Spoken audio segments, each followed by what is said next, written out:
Hey guys, tonight we begin with the sun-baked, olive oil-slicked world of ancient Greece, a civilization known for philosophy, democracy, and statues that didn't believe in pants.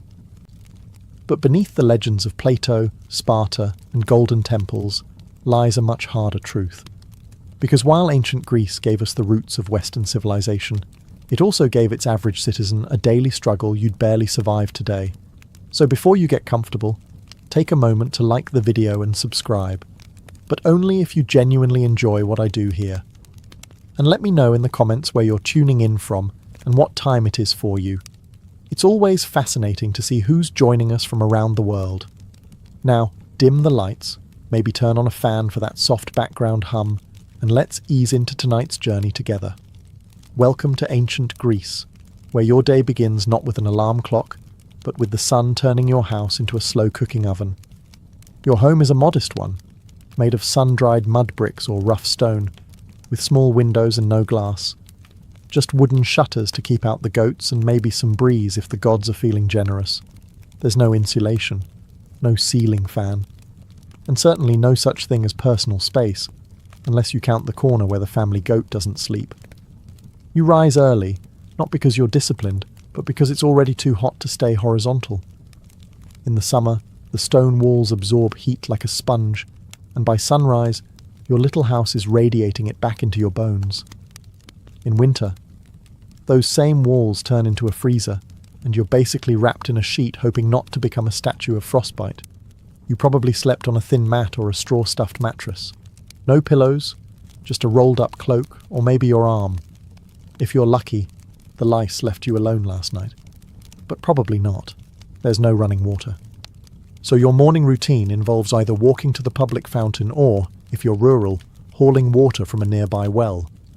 You carry it in clay jars balanced on your shoulders, while silently praying you don't trip and shatter a week's worth of back pain on the ground.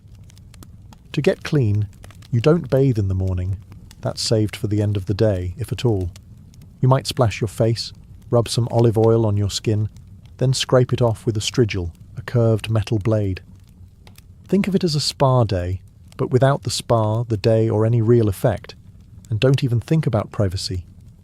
Your family lives in the same room. You sleep together, eat together, and argue over who tracked mud in from the street, because the street is also your hallway, your newsfeed, and your trash dump. You haven't even eaten yet, and already your back hurts. You're sweating, and your tunic is sticking in places no tunic should. And this is the best part of your day. So you've survived the sweatbox of a Greek bedroom. Time to fuel up, right? Welcome to breakfast in ancient Greece. A meal so minimal it makes modern intermittent fasting look like gluttony. Your first bite of the day? Barley bread. Stale, dense, and about as exciting as the dirt it was baked near. It's called maza, made from ground barley mixed with water, shaped into flat cakes, and left to bake either on hot stones or in the ashes of last night's fire. Think ancient granola bar, but without sweetness, texture, or joy.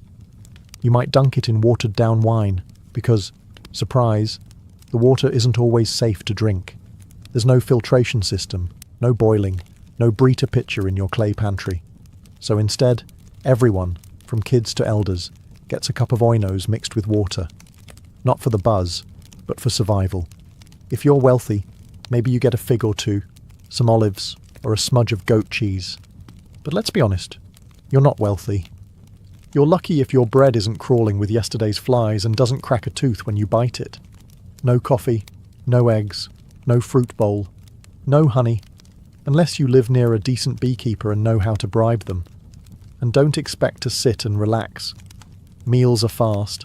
No chairs, no forks, and certainly no mindful eating. You chew, you nod, and you get back to work. Oh, and if you're a woman, you don't even eat with the men. In many households, women and children eat separately, often after the males are done. So not only is the food bad, you also get to wait your turn to be disappointed. The irony: ancient Greeks are the same people who gave us symposiums, banquets, and poetic odes to wine. But breakfast? That's not worth a line of verse. It's utilitarian, dry, often literally burnt. and yet you chew through it like a champion, because it's the only thing standing between you and a full day of sun, labour, and arguing philosophers. Bon appétit. Just try not to crack a molar. Now that you've choked down your stale barley brick and a splash of wine water, it's time to freshen up, or more accurately, fail to. Because in ancient Greece, hygiene wasn't so much about cleanliness as it was about ritual and oil. And soap? That's a fantasy reserved for future centuries. Your morning bath usually involves pouring cold water over your body at the public fountain or courtyard basin, unless you're lucky enough to live near a bathhouse, which most people don't. There's no shampoo, no minty body wash, and no sponge unless you stole one from a sponge diver in the Aegean. Instead, you turn to olive oil. Yes, oil. You rub it into your skin, not to moisturize, but to collect the dirt and sweat. Then, you scrape it off using a strigil, a curved bronze blade that leaves you less greasy, but still a little questionable. Imagine slathering yourself in salad dressing and then shaving it off. That's your skincare routine. And if you think that sounds glamorous, just remember, everyone else is doing it too, often in communal settings, naked, loudly. Hygiene is social in ancient Greece. Privacy is not. Now let's talk teeth. There are no toothbrushes, no toothpaste. Maybe you rub your gums with crushed charcoal or rinse with vinegar if you're fancy. But mostly, you chew on a twig and hope for the best. Dental hygiene is more about divine mercy than routine care. Body odour? Ubiquitous. Deodorant doesn't exist, but perfumes do, for those who can afford them. So you might dab a little myrrh or rose oil on your neck, right before walking 5 miles in sandals through the Athenian heat. The result? A uniquely Greek blend of musk, dust, and desperation. Laundry? Rare. Clothes are washed by beating them against stones in the river. If you're poor, your tunic probably hasn't seen water since last festival season. In short, hygiene in ancient Greece isn't about looking or smelling good. It's about appearing moderately less revolting than yesterday. The oil and scrape method helps, but only so much when you're sweating in a tunic under a sun that's trying to kill you.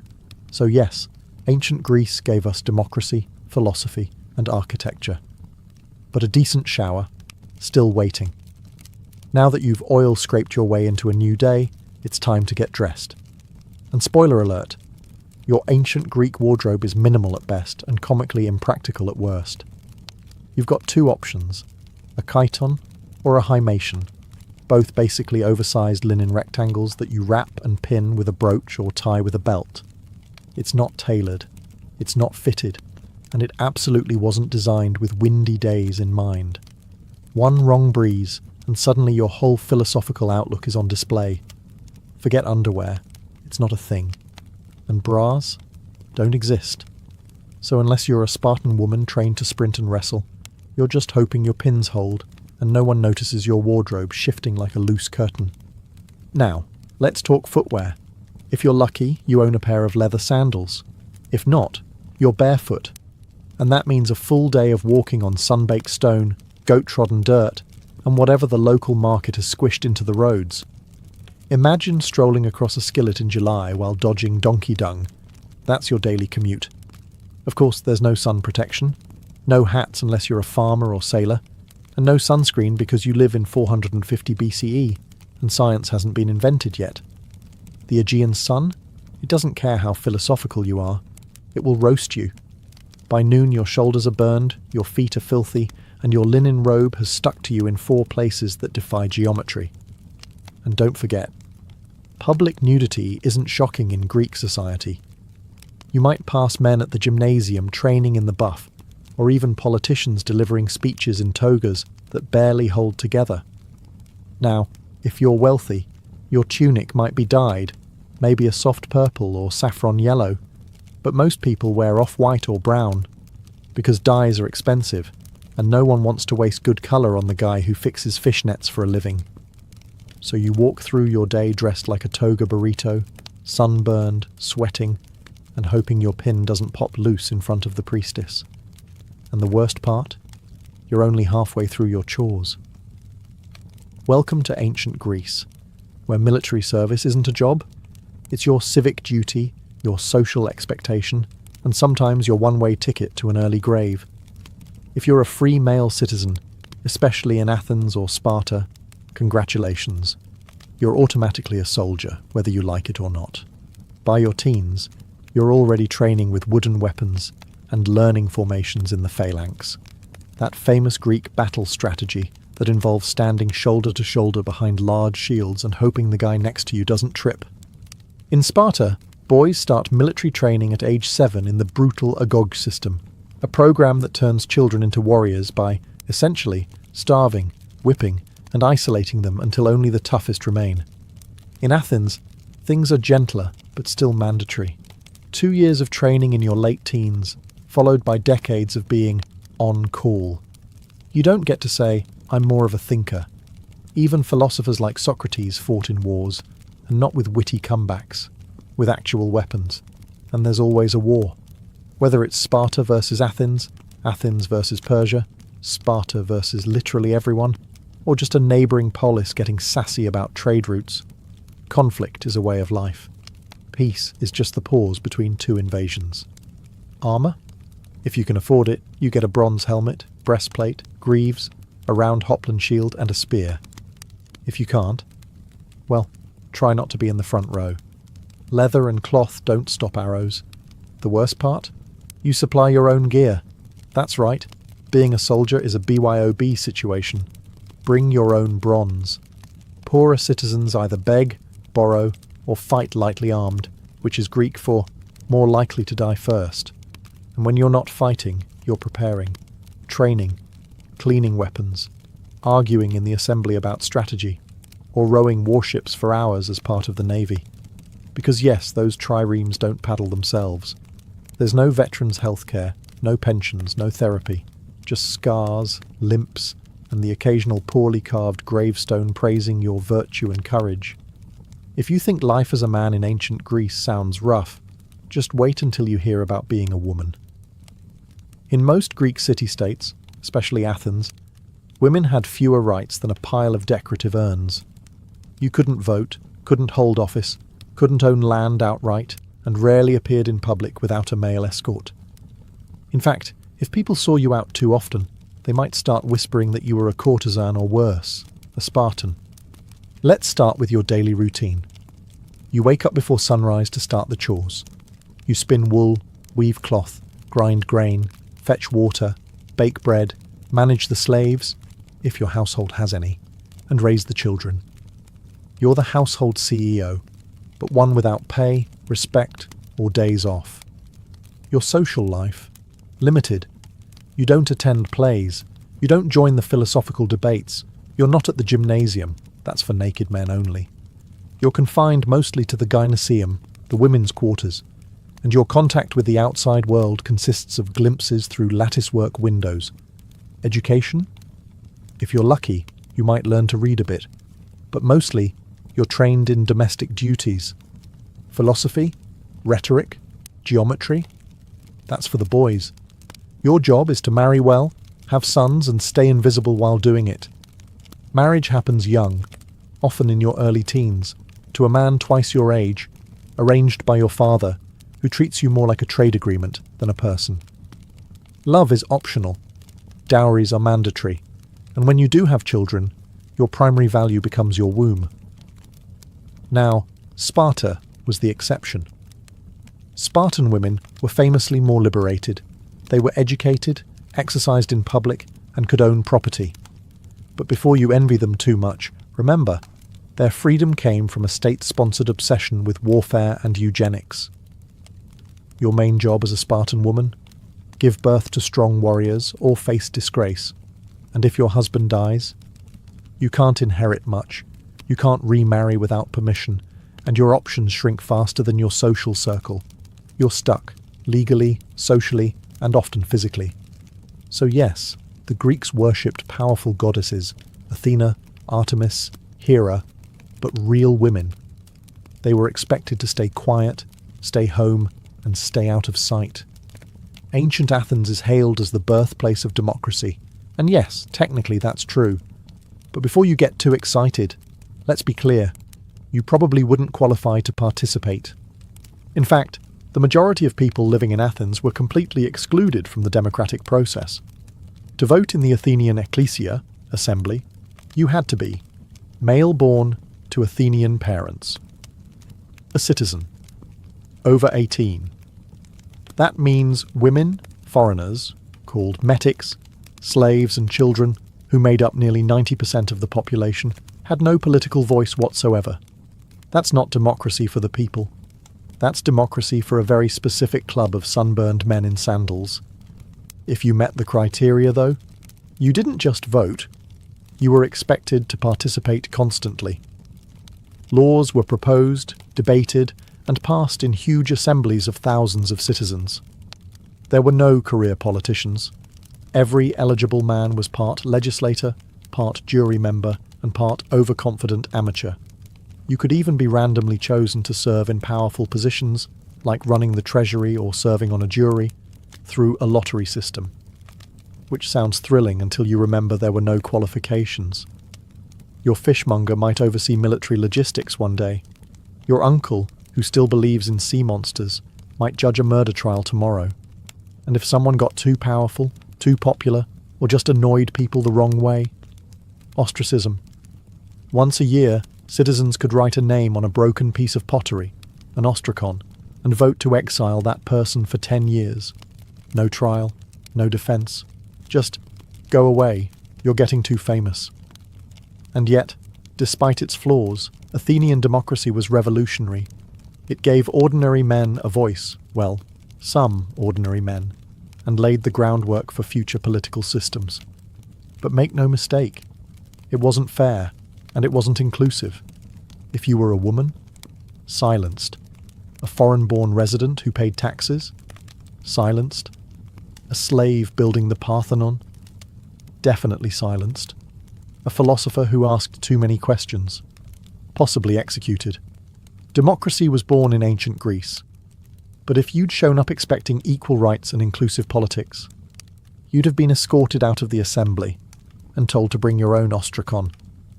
In ancient Greece, slavery wasn't just accepted, it was expected. Even modest households had at least one slave.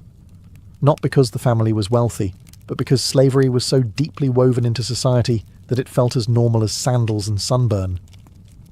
The idea that someone might not own another human being, practically unthinkable. Slaves weren't a specific race or ethnicity. They came from conquered lands, Thracians, Scythians, Syrians, and even fellow Greeks from the wrong city-state at the wrong time. Some were born into slavery, others were prisoners of war, a few were kidnapped and sold. It was a thriving, brutal market, and business was always good. If you lived in Athens, your slave likely did everything. Cooked your meals, fetched your water, cleaned your home, cared for your children, carried your shopping, and stood silently during dinner. Some even handled business affairs or managed the household while the citizen owner lounged at the symposium, sipping diluted wine and debating abstract concepts like justice. Irony level, maximum. In the silver mines of Laurion, slaves, including children, laboured in horrifying conditions, crawling through narrow shafts in total darkness, inhaling toxic dust, and dying slowly for the sake of coins and civic pride. Some slaves were educated. They taught grammar and math, served as scribes, or even managed bank accounts. But make no mistake, they were still property.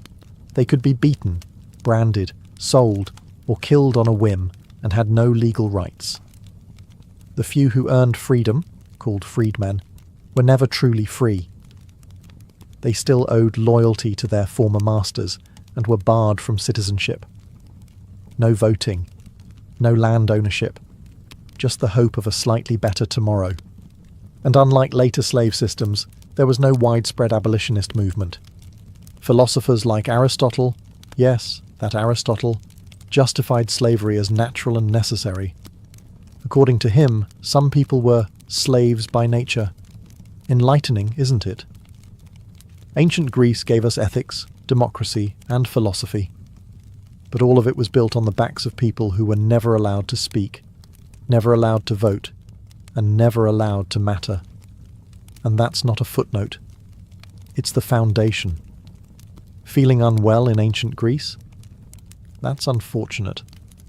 Because unless you live next door to Hippocrates himself, your healthcare plan includes some vague herbs, divine intervention, and a lot of wishful thinking. Let's start with the basics. There are no hospitals as we know them. If you're sick or injured, you stay home. Maybe a neighbour knows a thing or two about poultices. Maybe a relative remembers a prayer to Asclepius, the god of healing. Maybe your local temple has a snake you can pet for spiritual comfort. That's about it. The most famous Greek doctors were really a mix of herbalist, philosopher, and gambler. They believed in the four humours: blood, phlegm, yellow bile, and black bile. According to them, illness was caused by an imbalance in these fluids. So, if you had a fever, too much blood, time to drain it. Coughing, too much phlegm, try fasting. Melancholy, that's black bile. Maybe take a walk or stare at the sea dramatically. Most treatments were based on trial, error, and garlic.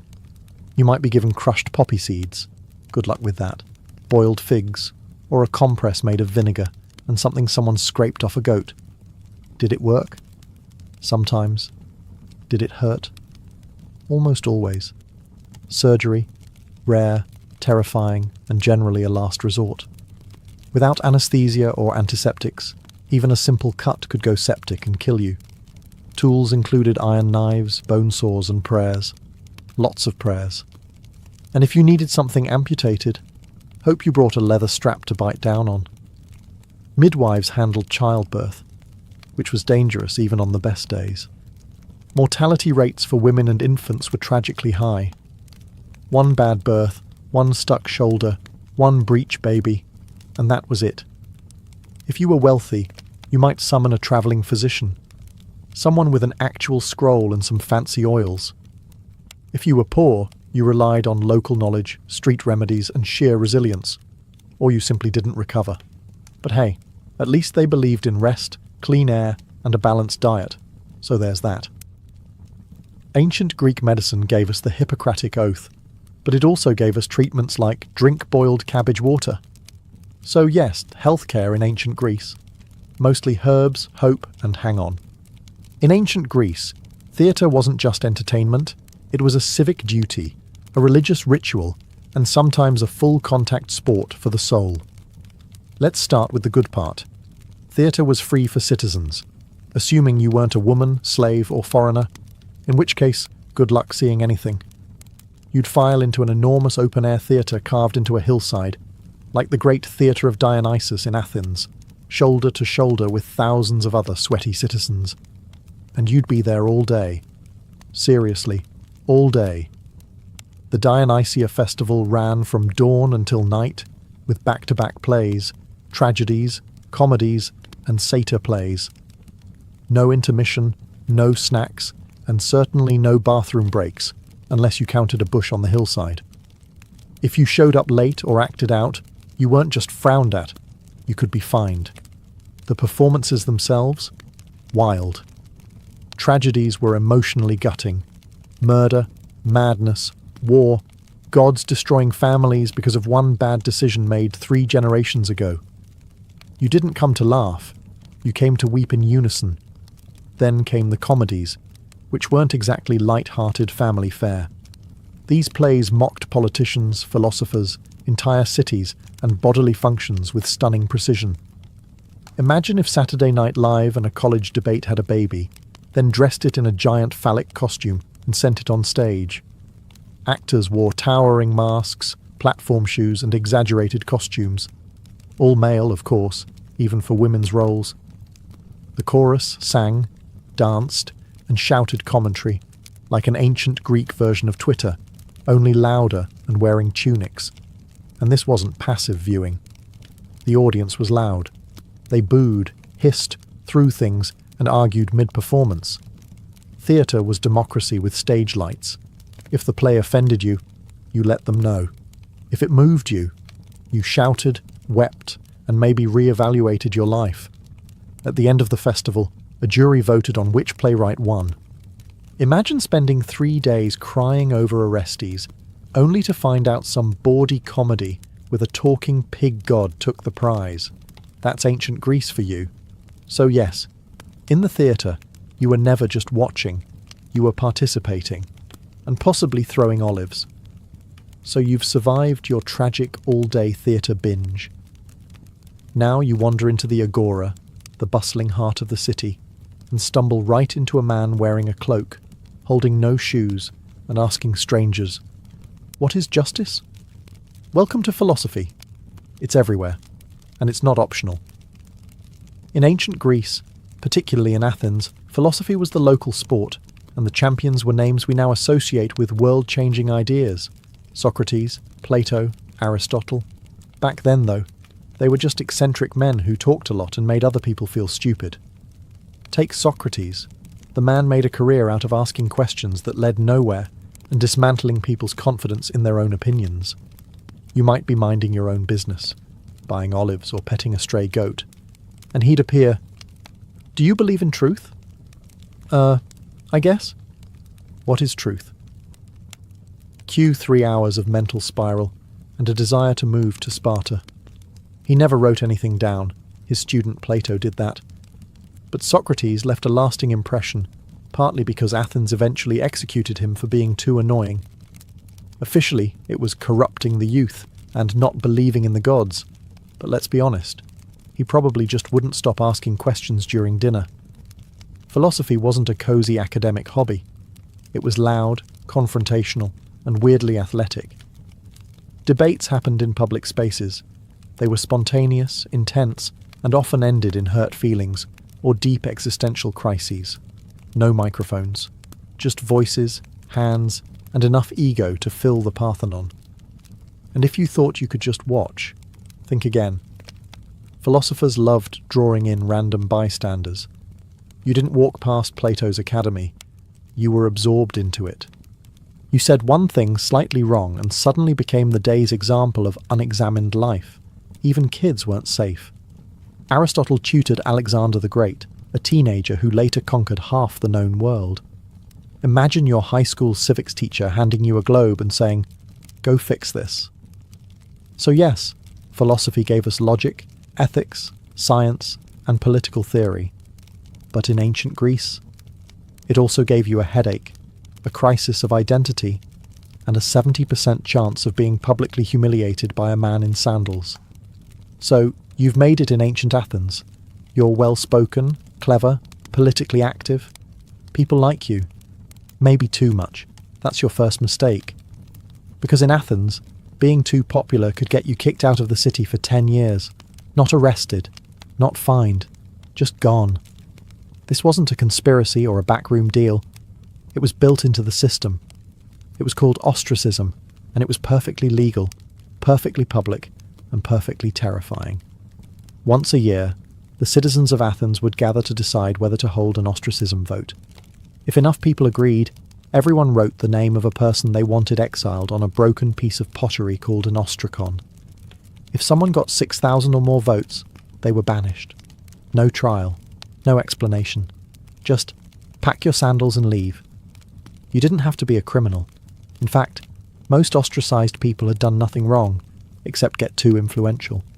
Maybe you were a war hero, a persuasive speaker, or just had great hair.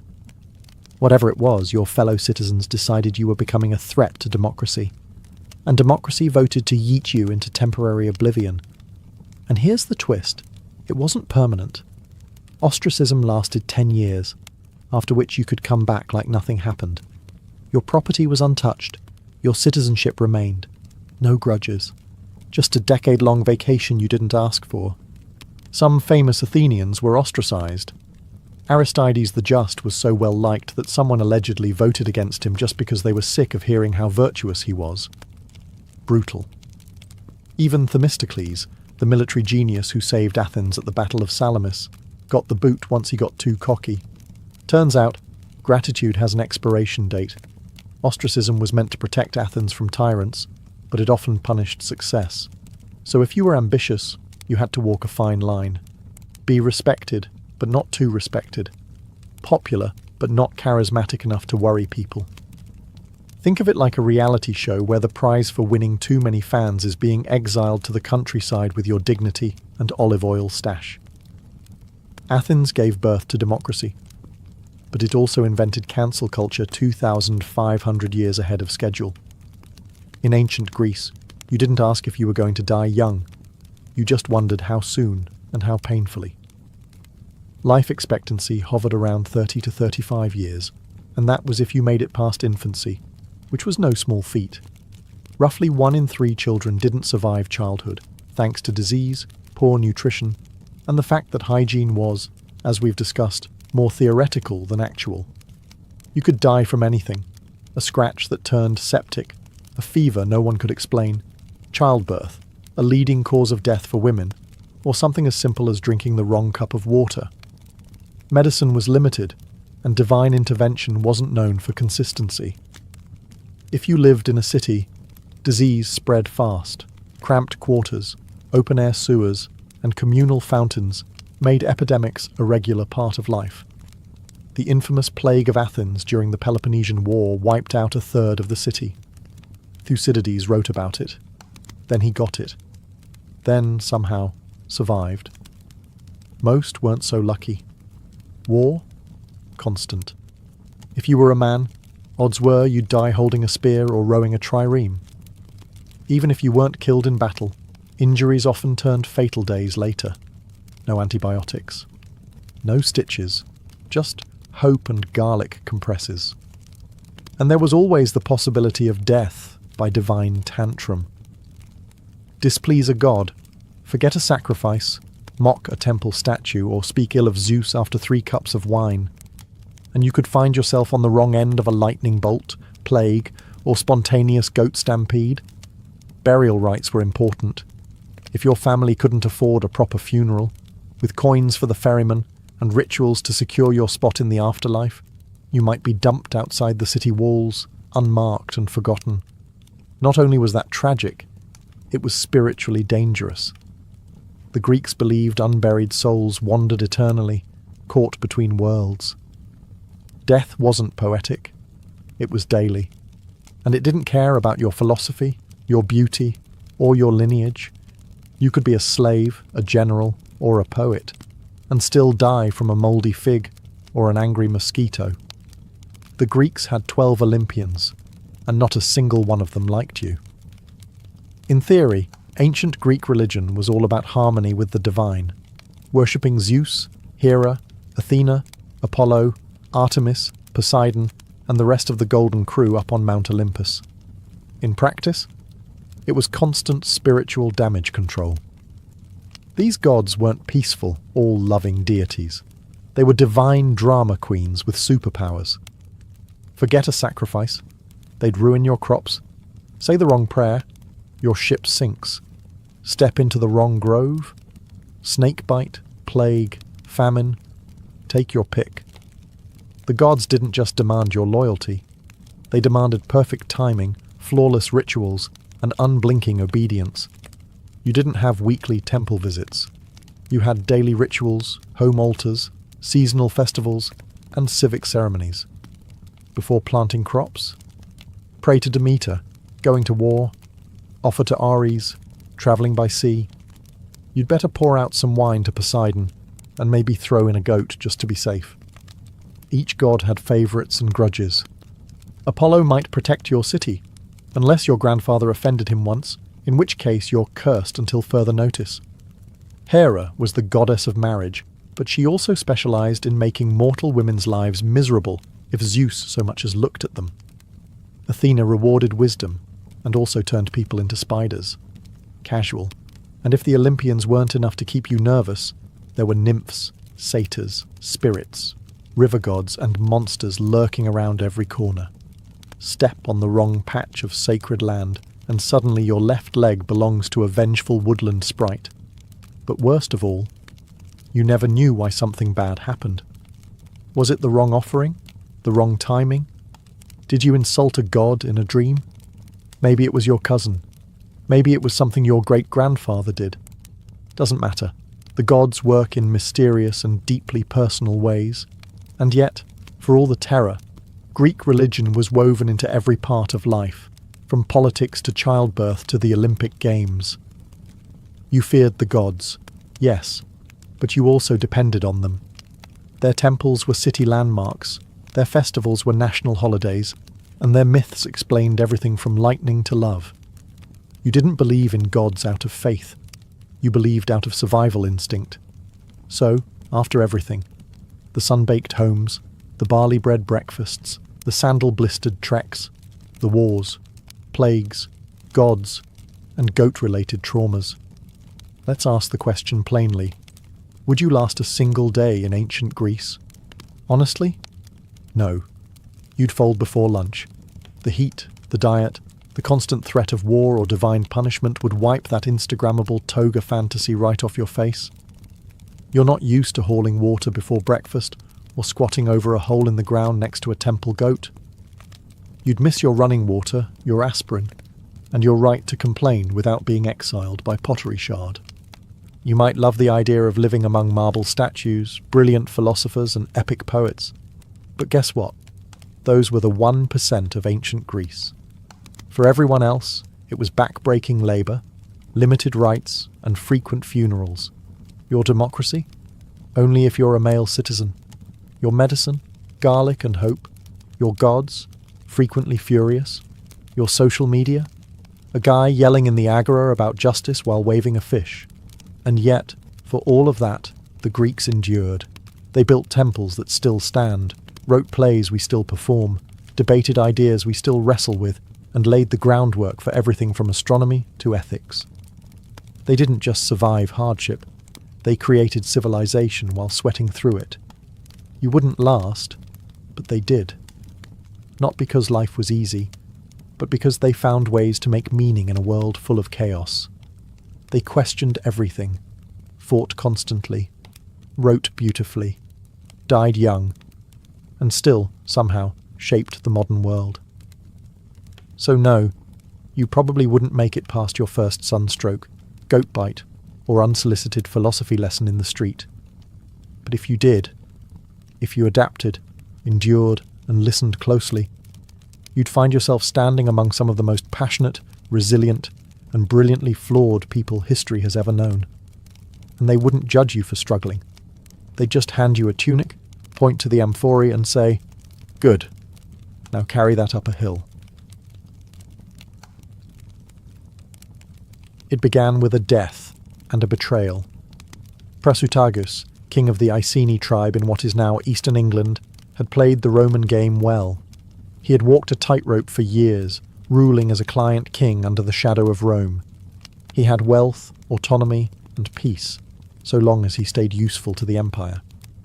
But when he died around 60 AD, he left behind a will that was meant to protect his people. He named the Roman emperor as co-heir alongside his 2 young daughters, hoping this gesture of loyalty would secure their safety and sovereignty.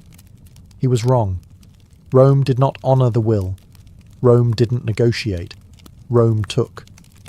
Without hesitation, the Roman authorities annexed the Iceni kingdom outright. Their soldiers stormed in and claimed everything: lands, livestock, homes, and treasures. But the theft of wealth wasn't the worst offence. It was what they did next that turned a political insult into a personal hell. They flogged the queen, Boudica, in public. Not just to humiliate her, but to send a message. You are nothing. And if that wasn't enough, they violated her daughters in front of her. This wasn't just a crackdown. It was psychological warfare, the kind meant to break a people's spirit. But it didn't break Boudica. It forged her. Rome believed it had crushed a minor tribal woman beneath its boot. What it had done was awaken a lioness, a queen who would take her pain and reshape it into vengeance, a mother whose rage would soon set cities ablaze, a woman who would remind Rome that even empires bleed. Word of the atrocity spread quickly through Britannia. Other tribes listened.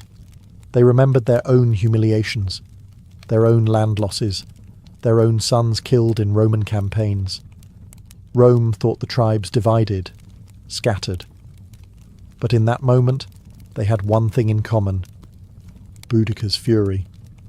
What began with Rome violating one queen would soon end with the empire reeling in fear. They had broken a treaty, broken a family, and in doing so, broken the illusion of Roman invincibility in Britannia.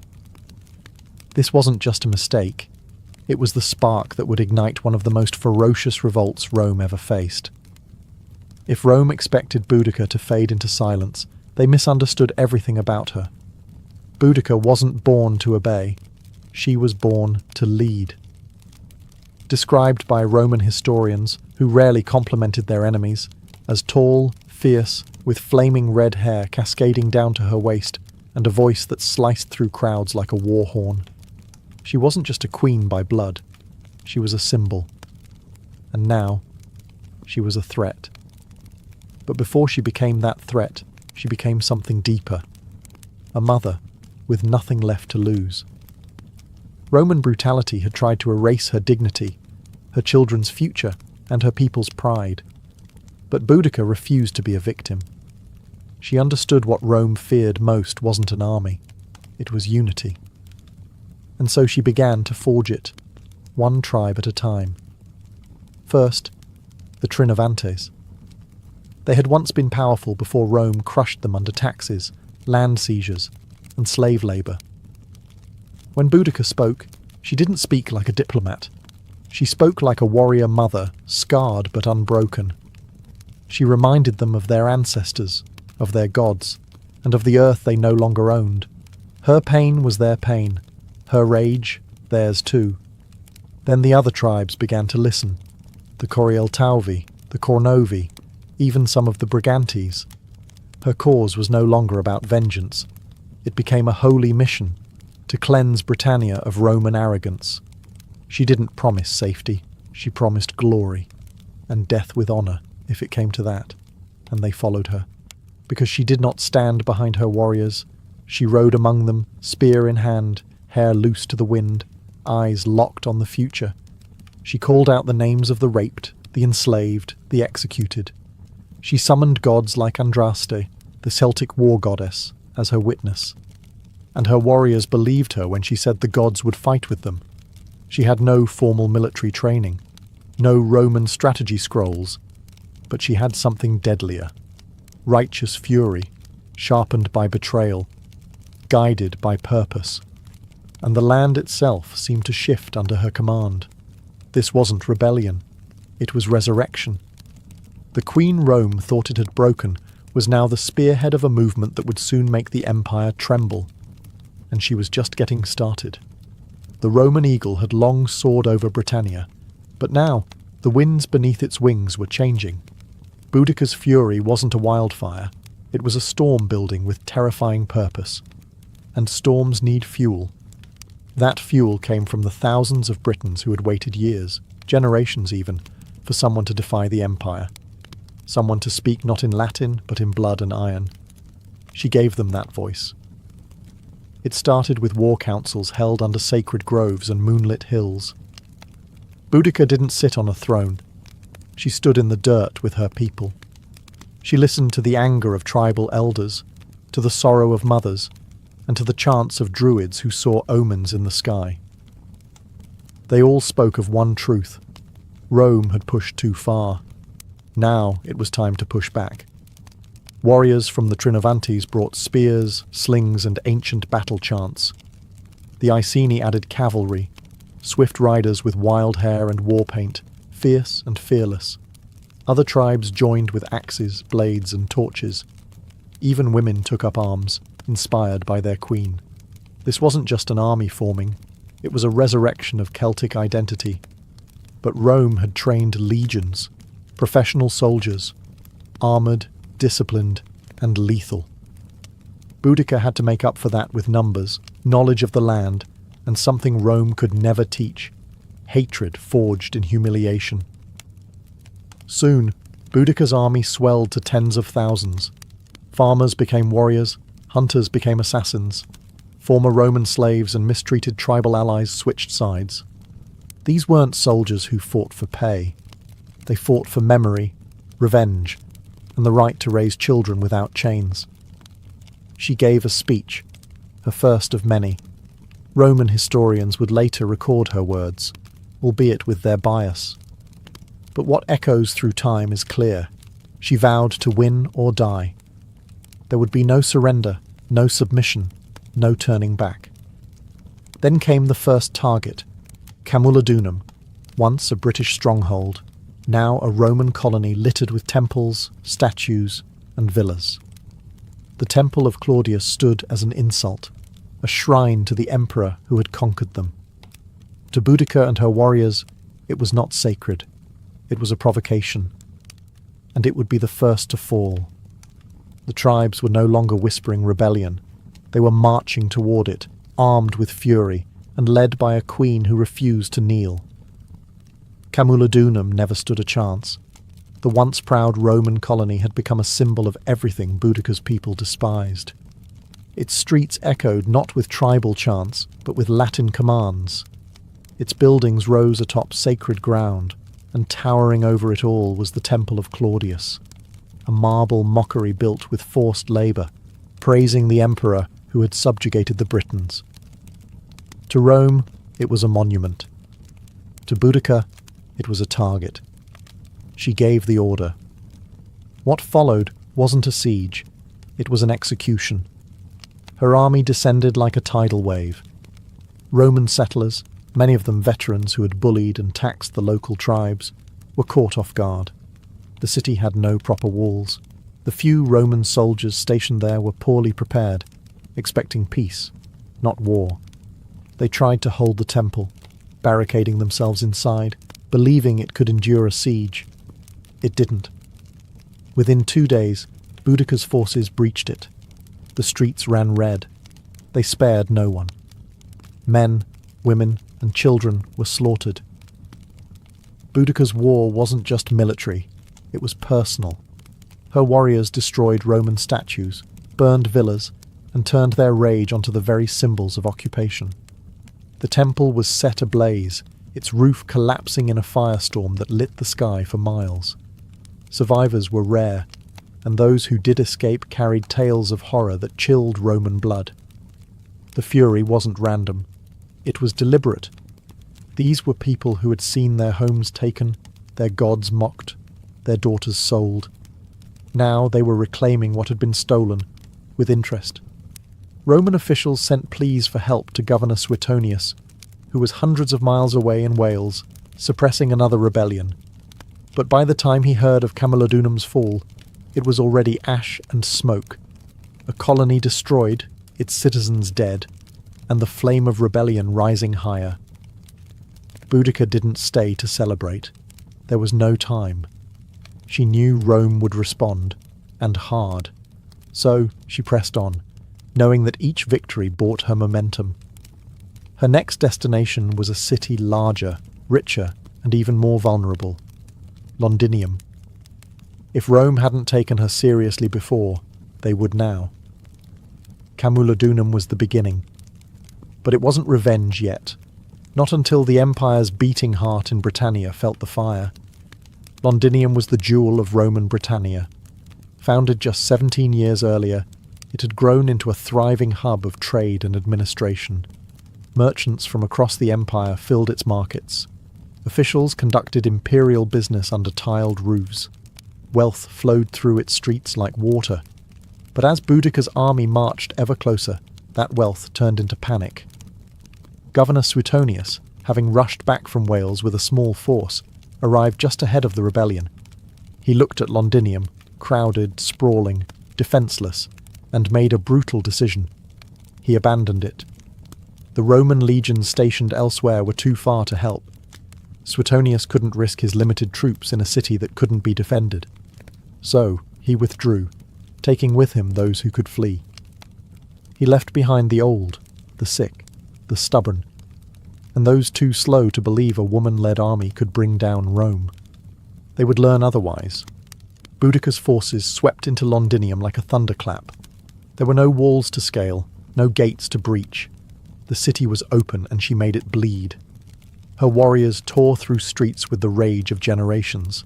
They didn't loot, they didn't occupy, they eradicated. The killing was systematic. Roman citizens were dragged from their homes. Entire families were butchered. Some were impaled, others burned alive in temples. No quarter was given, and no Roman symbol was spared. Villas were torched. Warehouses exploded into flame. The rising smoke could be seen from miles away, curling black against the British sky. This wasn't just a slaughter, it was a statement. The message, Rome is not invincible. Contemporary Roman sources, like Tacitus and Cassius Dio, estimated that tens of thousands died. Some accounts say the brutality exceeded even what occurred at Camulodunum. To Roman minds, this was not just a rebellion, it was apocalypse. And through it all rode Boudica. She did not hide behind commanders. She led. On chariot, flanked by her daughters, she watched as the empire's pride crumbled beneath her. This wasn't senseless violence. To her, it was justice for what Rome had done. To her family, her people, her land. And she wasn't finished. Because ahead of her stood another Roman centre, Verulamium. And beyond that, Rome's full retaliation. Rome had faced rebellions before. It had fought wars across continents. But never had it seen anything quite like Boudica. She wasn't a general trained in tactics. She didn't speak Latin. She didn't wear polished armour. Yet she had burned 2 Roman cities to the ground and butchered thousands, citizens and soldiers alike. And now, as Verulamium, a prosperous Romanized town northwest of Londinium, went up in flames, the empire began to panic. Word of her rampage had reached the Roman Senate. Emperor Nero himself reportedly considered withdrawing entirely from Britannia. Imagine that. An empire that spanned from the deserts of Africa to the mountains of Germania considering retreat because of one woman with a chariot and a cause. That's how much she terrified them. In truth, Boudica's power wasn't just in her army. It was in what she represented. Rome saw itself as unshakable, its cities as eternal, its rule as destiny. But here was a Celtic queen, once beaten and humiliated, now leading a revolt that had reduced entire Roman settlements to ash. Every new city she burned wasn't just a tactical victory, it was a psychological blow. Verulamium followed the same fate as Camulodunum and Londinium. It was rich, Romanized, and completely unfortified. Boudica's warriors slaughtered the inhabitants, destroyed temples and levelled Roman infrastructure. Archaeological evidence today still shows a thick layer of ash beneath the modern town, a fire that raged with such intensity it left a scar in the earth. But here was the paradox. With each victory, Boudica's war machine grew heavier. Her army swelled, but supply lines thinned. Organisation faltered. Drunk with success, some tribes grew careless. And Rome, known for its resilience, was regrouping. Governor Suetonius wasn't idle. He had retreated, yes, but not surrendered. He began gathering reinforcements, pulling battle-hardened legions from across the province. He sought the high ground, studied the terrain, and prepared for one decisive battle. Still, even with Roman strength rebuilding, there was one lingering fear in every soldier's heart. Could they stop her? Because Boudica wasn't just waging war, she was rewriting the story of conquest. And she was proving, city after burning city, that Rome could bleed and queens could strike back. The final confrontation was coming, and the empire held its breath. The fire had spread as far as it could. Now, the storm had to face steel. Governor Gaius Suetonius Paulinus had chosen his battlefield carefully. He wasn't just any Roman officer. He was a survivor. While Boudica's warriors celebrated their victories, Suetonius was calculating.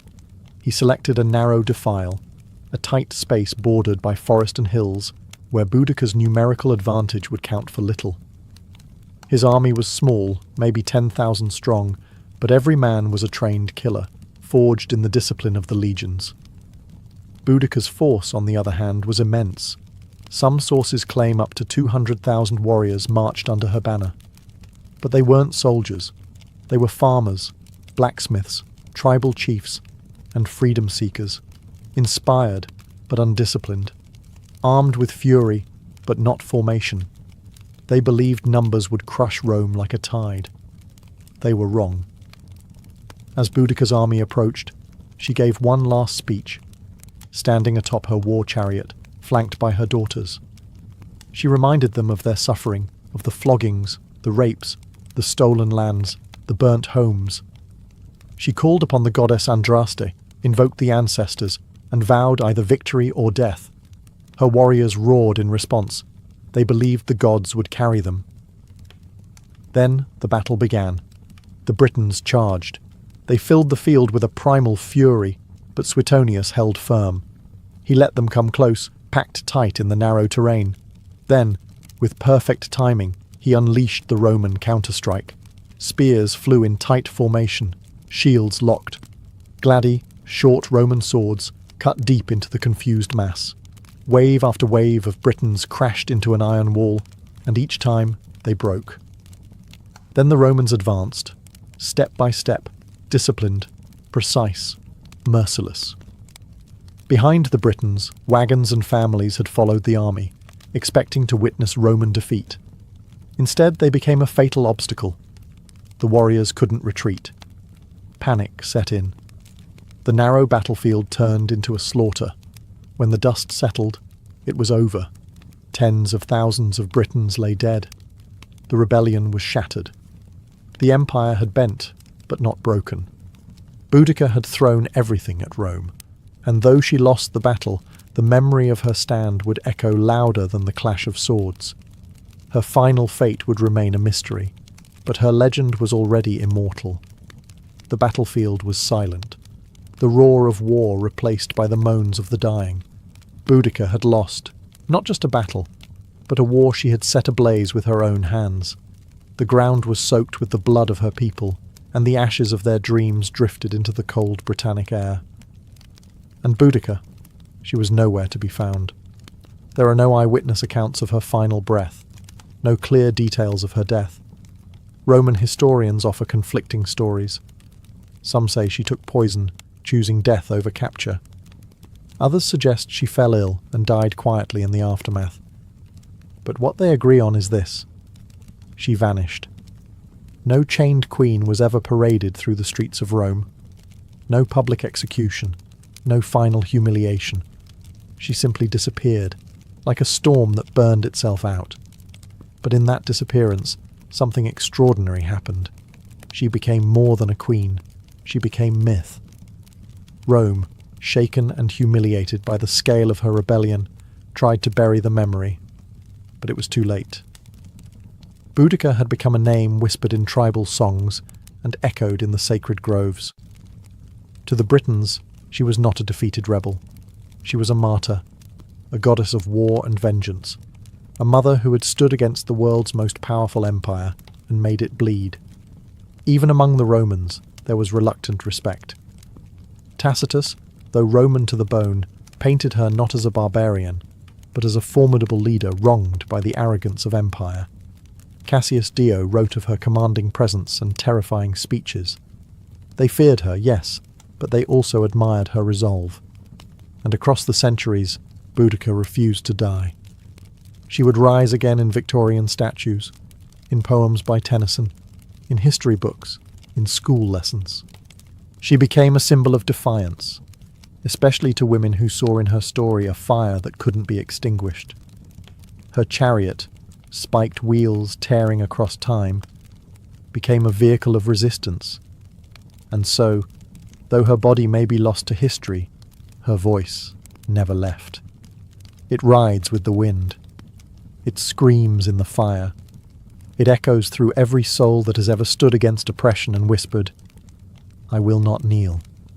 Centuries have passed since Boudicca vanished into the mists of history, but her shadow still lingers across the British Isles. You can see her name carved into monuments, hear her invoked in political speeches, and feel her presence in the stubborn spirit of a land that never truly forgot her. In London, near Westminster Bridge, a bronze statue shows her standing tall on a war chariot, flanked by her daughters, eyes set on the horizon, wheels raised in defiance. Below her, traffic hums and tourists wander, unaware that they walk in the echoes of her rebellion. But her legacy isn't just about statues, it's about what she represents. Boudica became more than the sum of her battles. She became an eternal question asked of every empire, every oppressor, every ruler who forgets the power of the people. What happens when the silenced rise? She was not perfect. Her revolt was marked by bloodshed and massacres. Tens of thousands died at the hands of her warriors. But history isn't written by saints. It's carved by those who dare to resist. And resistance, by its nature, is rarely clean. Still, what makes Boudica endure is not just her war against Rome.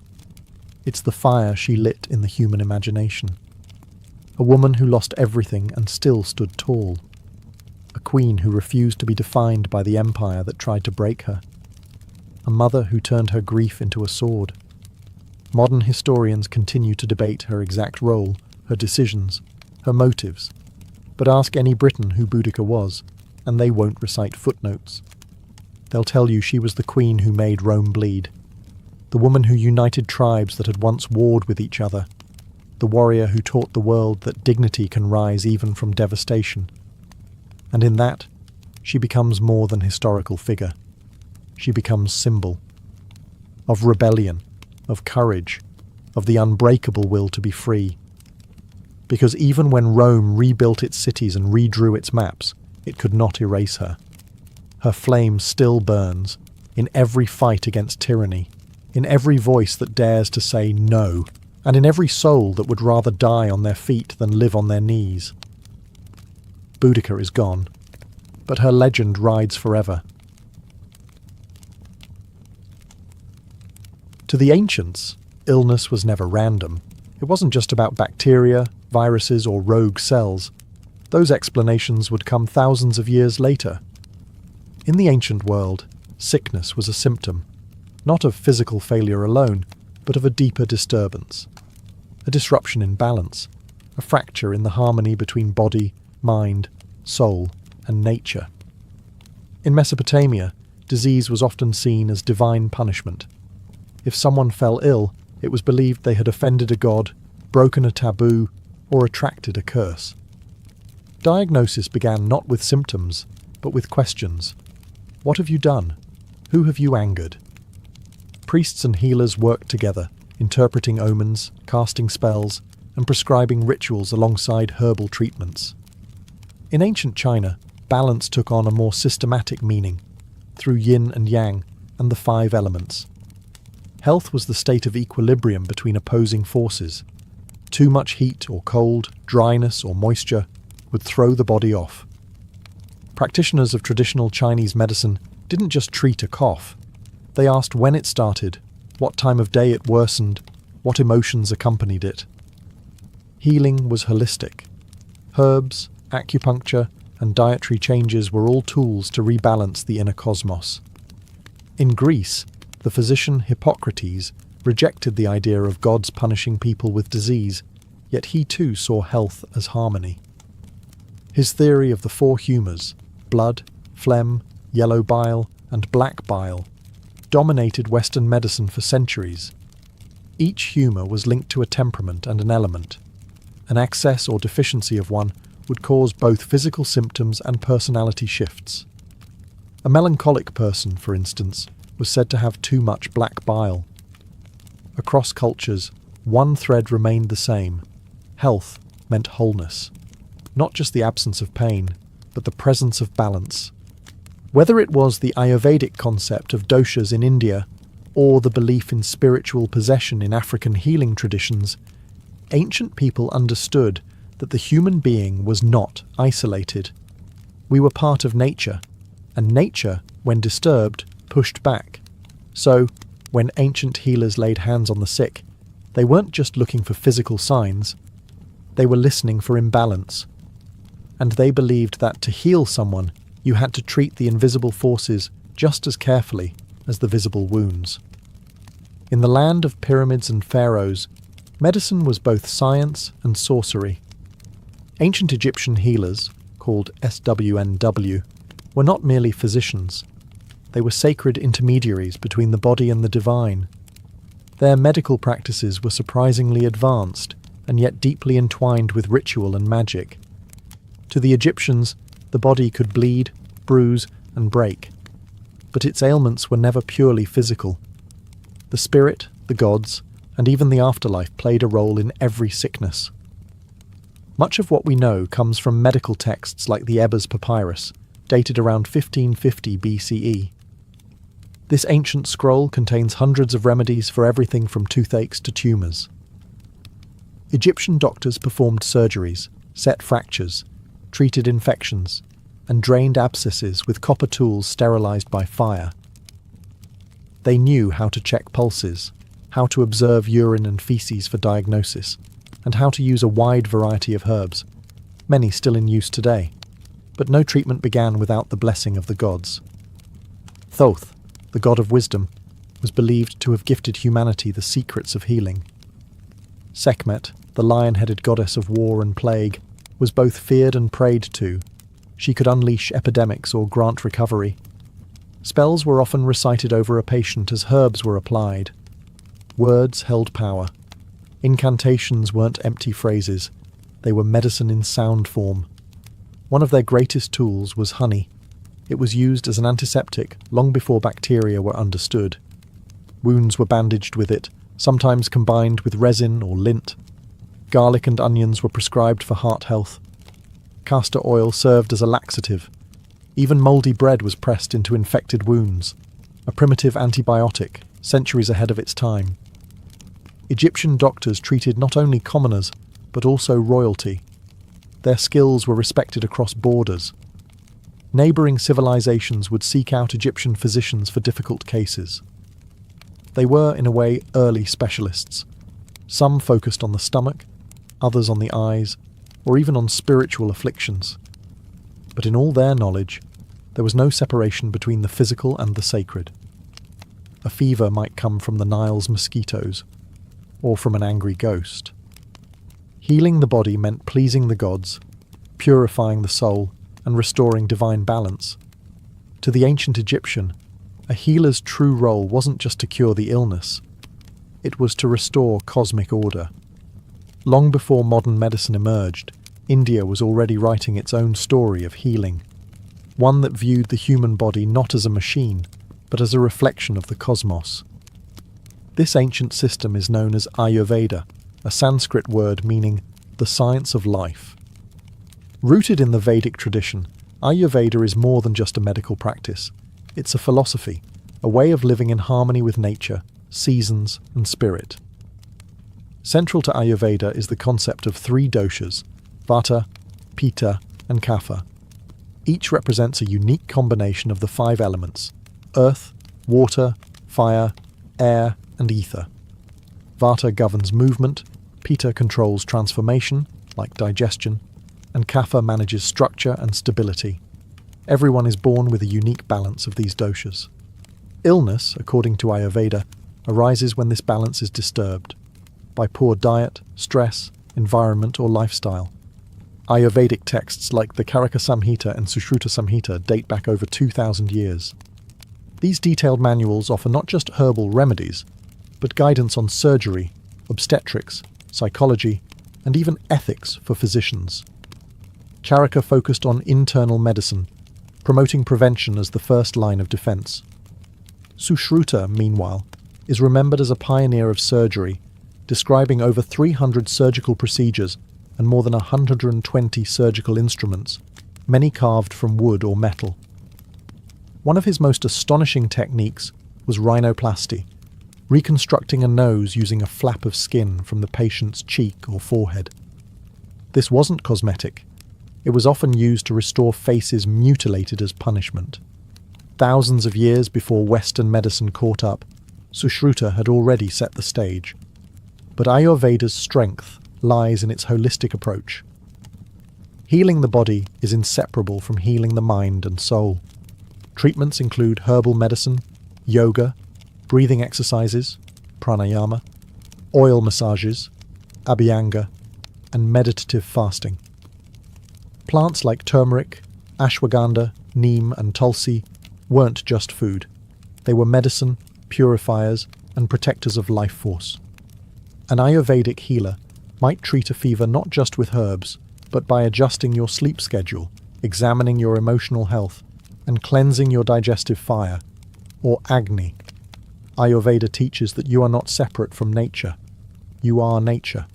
And when you fall ill, it is nature's call to return to balance. In ancient China, health was never just about flesh and bone. It was about energy. The invisible, vital force called qi, pronounced chi, flowed through every living being, and the key to wellness was ensuring that qi moved freely, without blockage or excess. This foundational idea would shape one of the oldest continuous medical systems in the world, traditional Chinese medicine, or TCM. To understand illness, ancient Chinese physicians first had to understand nature itself.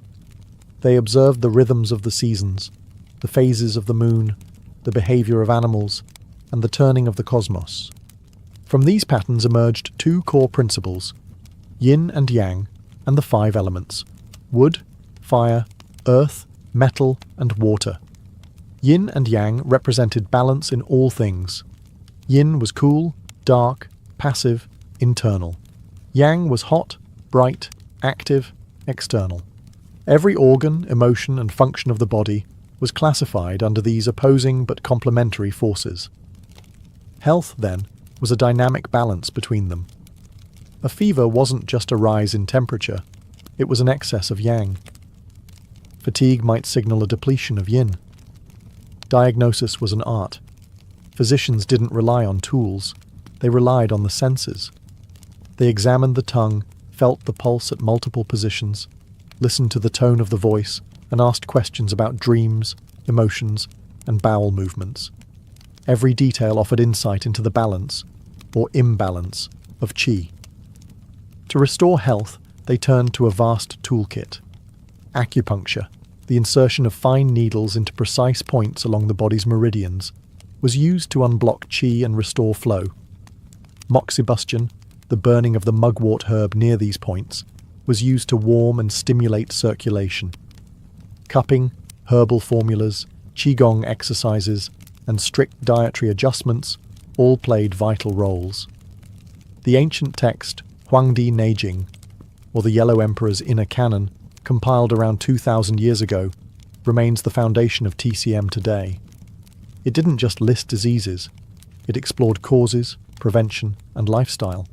It taught that emotions like anger, grief, and fear could disrupt organs, and that healing required emotional balance as well as physical remedies. Chinese medicine never separated the person from the world around them. To treat the body, one must treat the climate, the soul, and the unseen energy within. In every heartbeat, the ancients believed, qi was speaking, and the healer's task was to listen. In the temples of ancient Greece and the forums of Rome, medicine began to step away from the divine and into the realm of reason. But even here, the body was still seen as a delicate ecosystem, ruled by balance and temperament. And at the centre of this worldview stood a theory that would shape Western medicine for over 1,000 years: the four humours. Developed by the Greek physician Hippocrates, and later expanded by Roman doctors like Galen, the theory proposed that the human body was governed by four fluids: blood, phlegm, yellow bile, and black bile. Each humour corresponded to an element: air, water, fire, and earth, and to a specific temperament. A healthy person had these fluids in balance. Illness? It was simply the result of too much or too little of one. If someone was feverish and aggressive, they might have excess yellow bile, a choleric imbalance. A sluggish, pale patient could be suffering from an overload of phlegm, linked to cold and moisture. Treatment, therefore, focused on restoring equilibrium through bloodletting, purging, special diets, and baths. But the Greeks didn't stop at fluids. They also believed in the healing power of observation and environment. The Hippocratic Oath, still echoed in modern medicine, urged physicians to do no harm, to observe their patients carefully, and to treat the whole person, not just the disease.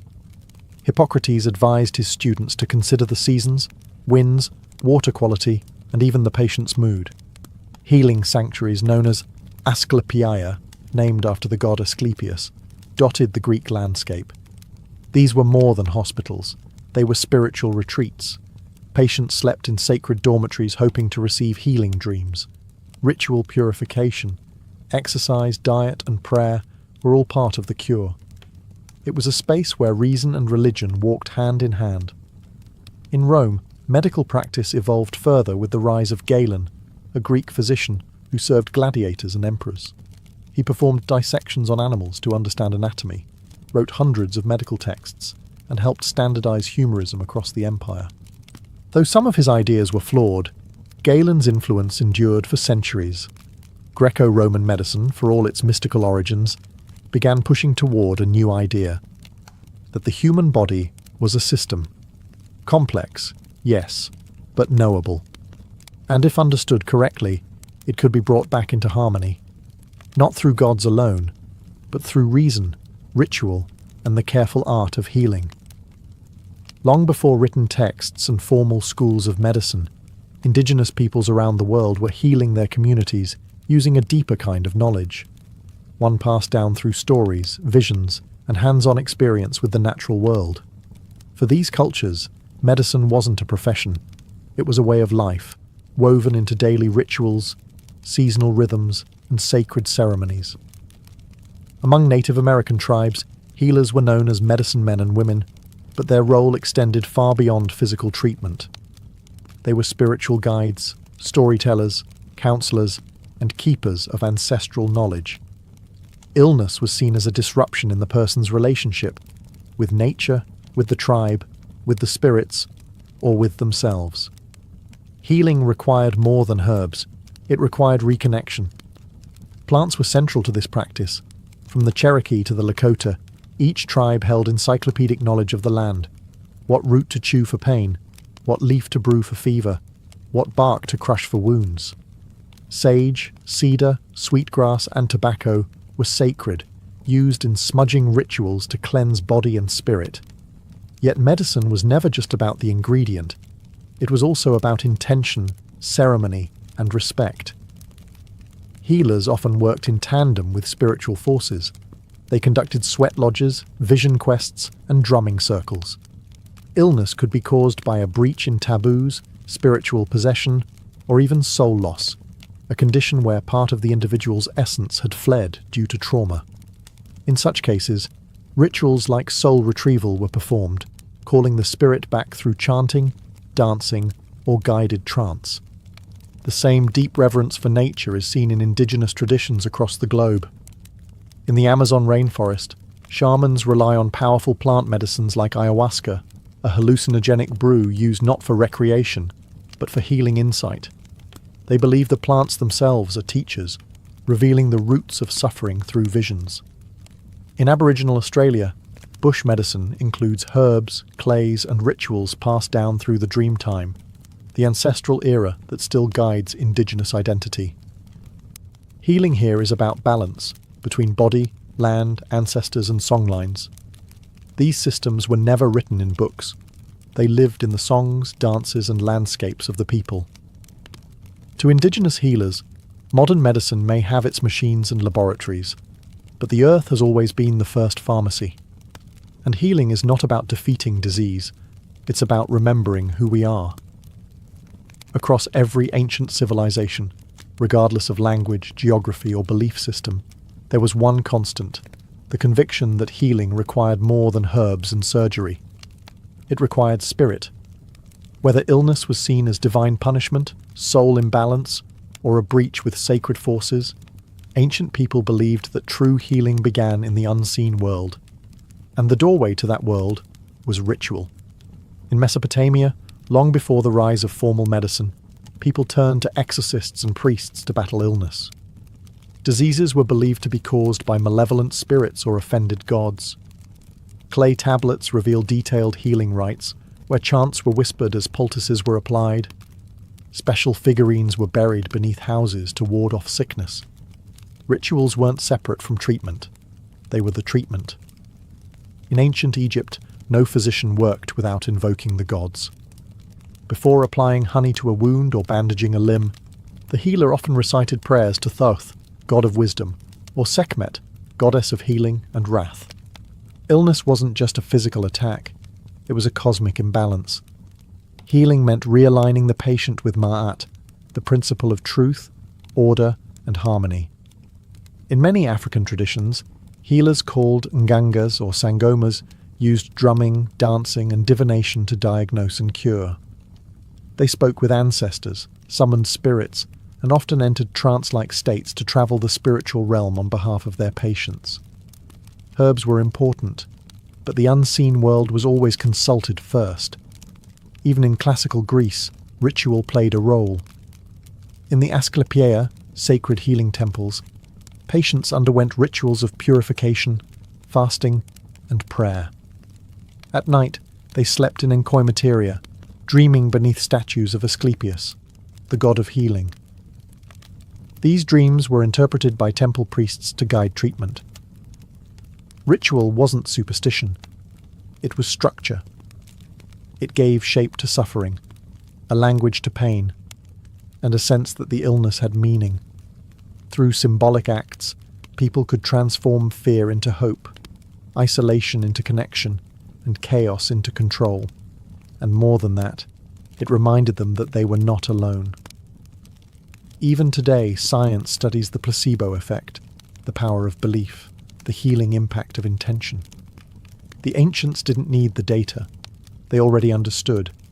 Sometimes, a word spoken in reverence can heal deeper than any blade, because not all wounds are visible, and not all medicine is made of matter. When we think of ancient surgery, we often imagine crude tools, trembling hands, and unbearable pain. But the truth is far more impressive and more human. Across the ancient world, surgery was practiced with surprising precision. These early healers didn't have anesthesia, X-rays, or antiseptics. But they had skill, courage, and a remarkable understanding of the body, earned through generations of observation, trial, and often brutal necessity. In India, the Sushruta Samhita, written over 2,000 years ago, detailed more than 300 surgical procedures. Its author, Sushruta, is considered the father of surgery. He described techniques for removing tumours, setting bones, repairing hernias, and even reconstructing noses, a form of plastic surgery. His tools were sharp, varied, and carefully categorized: forceps, scalpels, probes, and needles, many made of iron or stone. Sushruta emphasized hygiene, surgical preparation, and the importance of understanding anatomy through dissection. Though this was often limited to animals, his surgical wisdom spread far beyond India, influencing both Islamic and Western practices centuries later. In ancient Egypt, surgical knowledge blended with ritual. Papyrus texts reveal procedures for stitching wounds, treating dislocated limbs, and draining abscesses.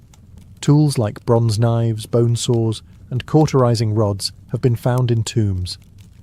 They even practiced trepanation, cutting a hole in the skull to relieve pressure or treat head injuries.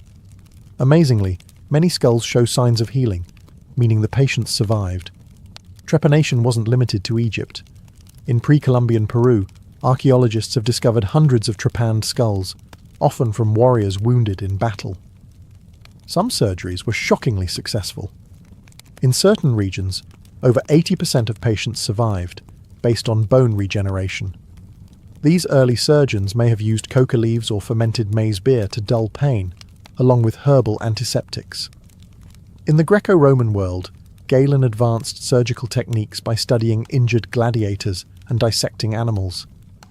His insights into the nervous system and vascular pathways laid foundations for later anatomy. Roman military surgeons treated wounds on the battlefield with efficiency, using cautery, clamps, and ligatures. While surgery was always dangerous, it was also respected. It was the domain of those brave enough to cut into life itself, hoping to draw health from pain. These weren't butchers, they were artists of the blade. And though their knowledge was incomplete, their legacy lives on every time a scalpel is raised in healing, not harm. Today, we live in a world of digital diagnostics, robotic surgeries, and genetic mapping. We can scan a body in seconds and send prescriptions across oceans with a tap. And yet, in the quiet corners of modern medicine, the whispers of the ancient world still echo. You can find Ayurveda in yoga studios, Chinese herbal formulas in pharmacy aisles, and indigenous smudging ceremonies held in hospitals to honour patients' traditions. Medical students still take a version of the Hippocratic Oath, pledging to do no harm, just as their Greco-Roman predecessors once did. In operating rooms, we use precision tools that trace their lineage back to Sushruta's iron instruments. Concepts like holistic care, preventative medicine, and mind-body connection, now cornerstones of integrative health, are rooted in the wisdom of ancient civilizations who saw healing not as a task, but as a relationship. Even modern science has come full circle. Research increasingly confirms what the ancients believed, that stress, isolation, and emotional trauma can weaken the immune system, disrupt sleep, and cause physical pain. Meditation, once a spiritual discipline, is now studied for its effects on brain health. Forest bathing, derived from Shinto and indigenous nature practices, is prescribed for anxiety. And the placebo effect, healing powered by belief, continues to puzzle researchers who once dismissed it. It's easy to see ancient medicine as outdated. Superstition, folklore, primitive guesswork. But when we look closer, we see something profound. A worldview that treated illness not just as a broken machine, but as a disruption in being, a signal that something, somewhere, was out of harmony. And that idea still matters, because medicine isn't only about treatment, it's about meaning, about comfort, about being seen and understood. The ancients knew this instinctively. Whether they used chants, needles, leaves, or blades, they understood that healing was sacred. Today, as we push further into the future of biotechnology, artificial intelligence, and personalized medicine, perhaps we are not leaving the ancient world behind. Perhaps we are returning to it, with new tools, but the same human heart. A heart that still longs for balance, for wholeness, for healing not just of body, but of spirit. Her name drifts through history like a half-remembered melody, Sappho. A poetess from the island of Lesbos, born sometime around 630 BCE, whose voice once stirred the hearts of listeners under starlit skies, and whose words, even in fragments, still echo with longing. Unlike the grand warriors and kings of ancient Greece, Sappho's fame came not from conquest, but from emotion. Her domain was not the battlefield, but the human soul. She wrote of love and jealousy, beauty and despair, joy and yearning. She captured the fleeting moments, a glance, a blush, a tremble, and held them in verse like pressed flowers, fragile yet eternal. Very little is known of her life. No portraits, no diaries. What we have are traces, a few lines preserved by ancient scholars, quotes embedded in other works, and the ruins of papyrus scrolls lost to time. And yet these fragments shine. The Greek philosopher Plato called her the 10th muse. Centuries later, poets, translators, and dreamers would seek her, piecing her life together like an unfinished song. Sappho was likely born into a noble family on Lesbos, an island in the northeastern Aegean Sea. This was a place of music and learning, where poetry was woven into the fabric of social life. She may have had siblings, a daughter, and even political enemies, though the records are vague. She lived through exile and unrest, moments of silence and moments of song. Her world was one where most women's voices were confined to the home or stifled altogether. But Sappho defied silence. She stood apart, not with rebellion, but with beauty. She wrote in the Aeolic dialect, in short, vivid lyrics designed to be sung to the lyre. Her style was intimate, rich with imagery. Evening star, you bring back all that the shining day has scattered. Words like these outlived empires. And then, as quietly as she appeared in the records, she faded. Much of her work is lost, burned, buried, or dismissed. But what remains proves one thing. She didn't need monuments. Her poems were her monument. And today, when we speak of passion in verse, of love without shame, of longing that defies centuries, we are still whispering the name Sappho. To understand Sappho, you must first understand Lesbos, the island that cradled her voice. Lesbos was no backwater. In the ancient Greek world, it was a flourishing hub of art, music, and philosophy. With its fertile valleys, olive groves, and coastal winds scented with salt and flowers. Lesbos was both a physical paradise and a cultural gem. It wasn't Athens. It didn't need to be. It had its own rhythm, slower, more sensual, and steeped in lyric tradition. Here, music wasn't decoration, it was devotion. The lyre and aulos echoed through homes and temples. Poetry was sung, not read. And in this world of sound and nature, Sappho's voice was born. She lived in the city of Mytilene, the island's bustling heart. Politics thrived here, and so did art. The island boasted poets and philosophers, rival factions and shifting alliances. Sappho herself was once exiled, perhaps to Sicily, amid political unrest. But it was always Lesbos that drew her home. It was her muse. Lesbos was also a space of female community, rare in the ancient world. Aristocratic girls were educated in music, poetry, and ritual. Some scholars believe Sappho led a kind of theasos, a circle or school where young women learned the art of lyric poetry, dance, and devotion to the goddess Aphrodite. This was not formal education as we know it, but a sacred, creative sisterhood. Here, bonds formed that were emotional, intellectual, and possibly romantic. Sappho wrote directly to these women, not as abstract muses, but as real presences in her life. She addressed them by name, mourned their departures, celebrated their beauty, and confessed her love with searing honesty.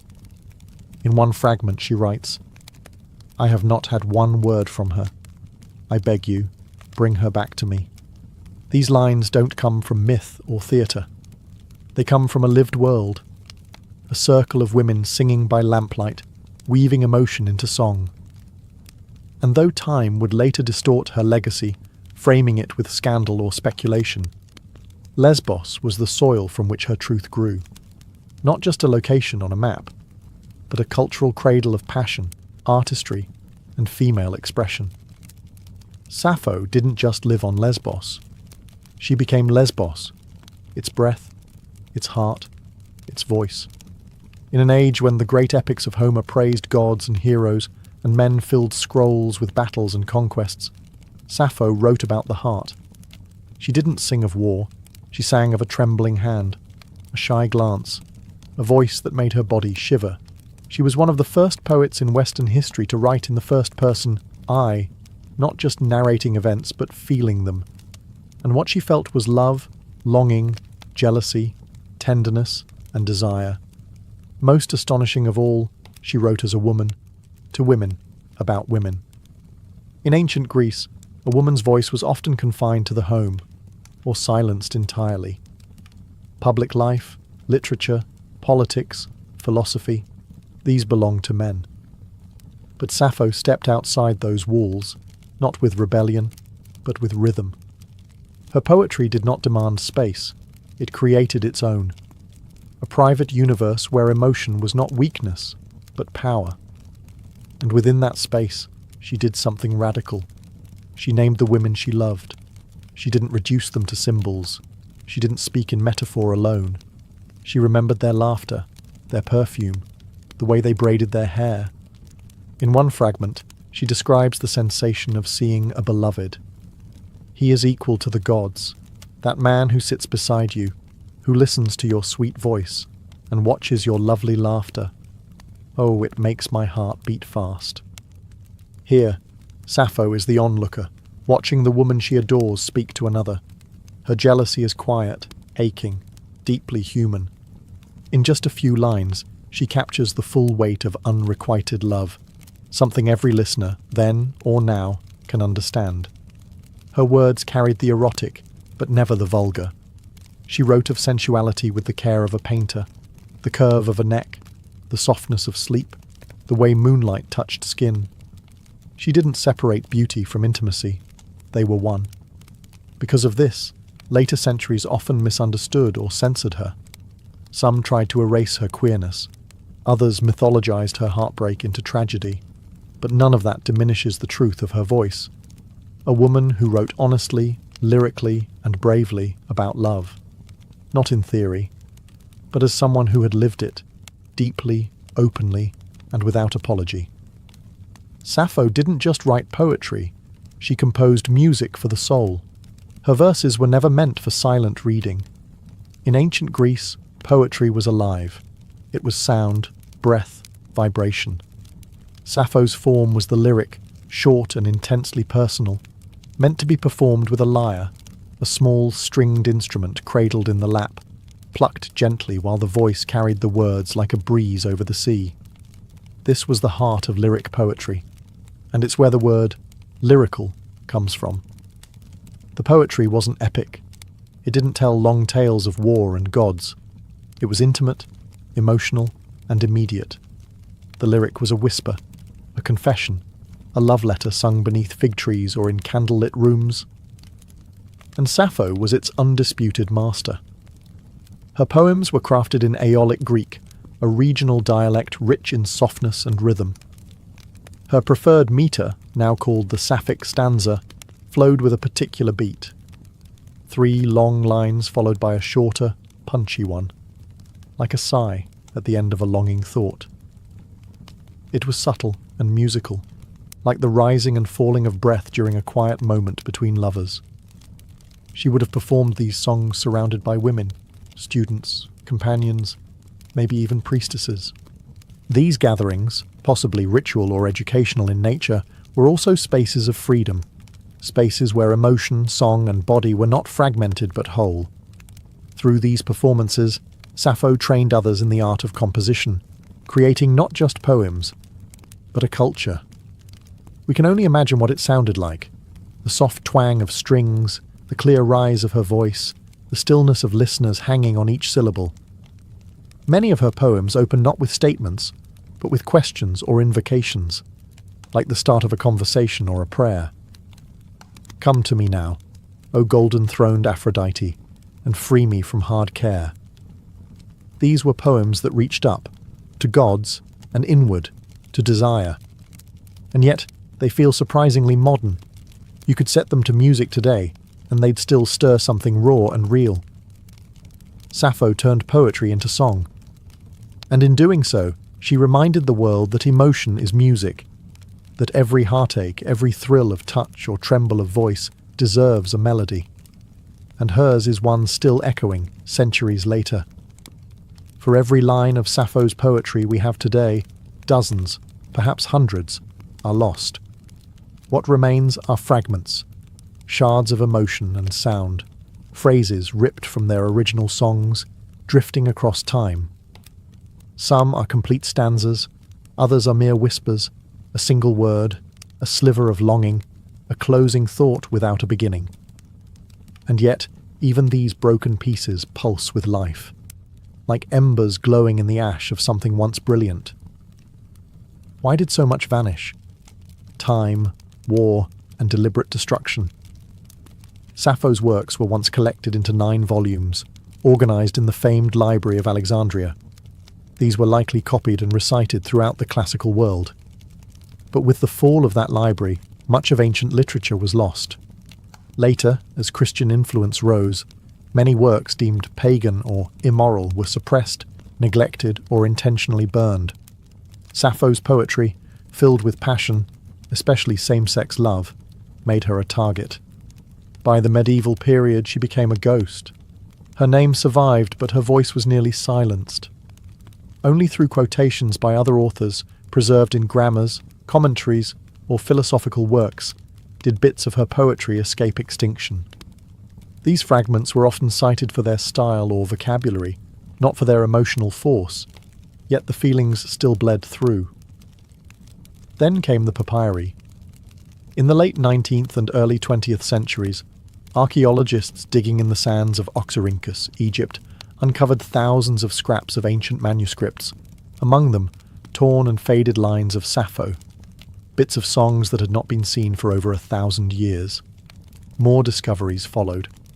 In 2004, a nearly complete poem was found on a papyrus wrapped around a mummy in Germany.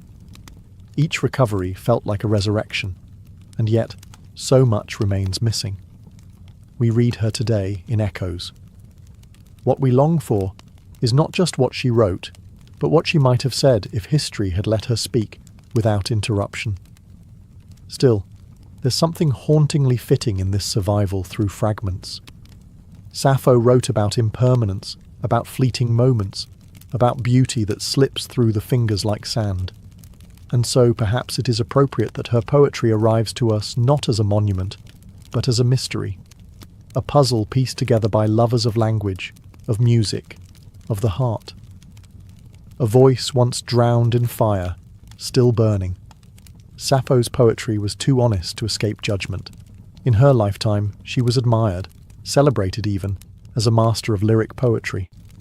Plato called her the 10th muse, placing her among the divine. Yet, as centuries passed and cultures shifted, her legacy became twisted, silenced, or scandalized, depending on the times. Why? Because she wrote about love, and not the kind history was comfortable remembering. Much of her poetry centers on deep affection and desire for women. She praised their beauty, mourned their absence, confessed jealousy, and celebrated their intimacy. In her world, this was not strange. In the cultural setting of Lesbos, especially among aristocratic women, close emotional and possibly romantic bonds were accepted, even honoured. But later generations, especially under Roman, Christian, and Victorian values, struggled with this. Rather than confront her truth, they rewrote her story. Medieval scribes ignored her. Renaissance translators softened her language. Victorians labelled her a tragic romantic, heartbroken over a man, even inventing the myth that she leapt to her death from a cliff over the love of a ferryman named Phaon, a tale that appears nowhere in her authentic work. This invented story served a purpose: to erase her queerness, to make her pain more palatable, her desires more conventional. Some critics reduced her poetry to merely educational or platonic. Others dismissed her altogether as indecent. And yet, she persisted. Even in scandal, Sappho's name survived. In the 19th century, when open discussion of same-sex love was still taboo, her legacy quietly became a coded symbol for queer identity.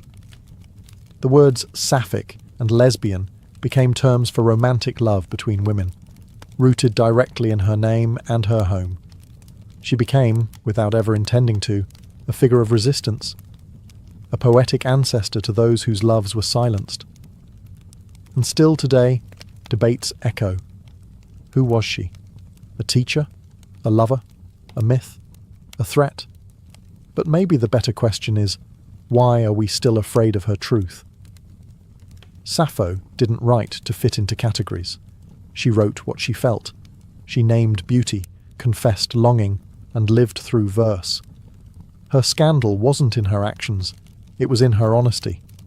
She dared to write desire. And for that, history tried to muffle her voice.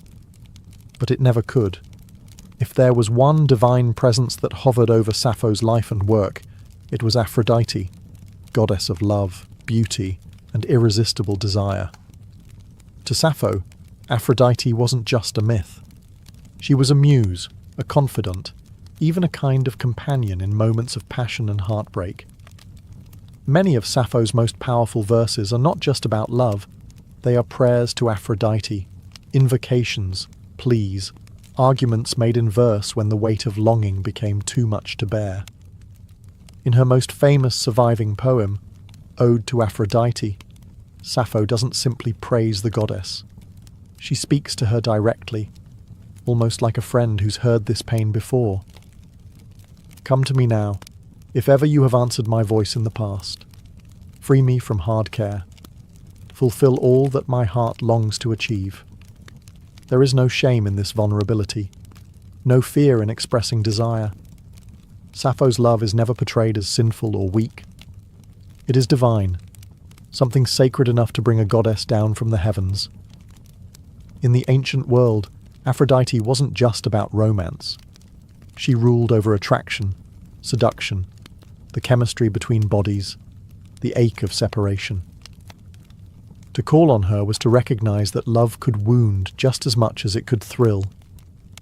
Sappho captured that duality perfectly. She didn't idealize love.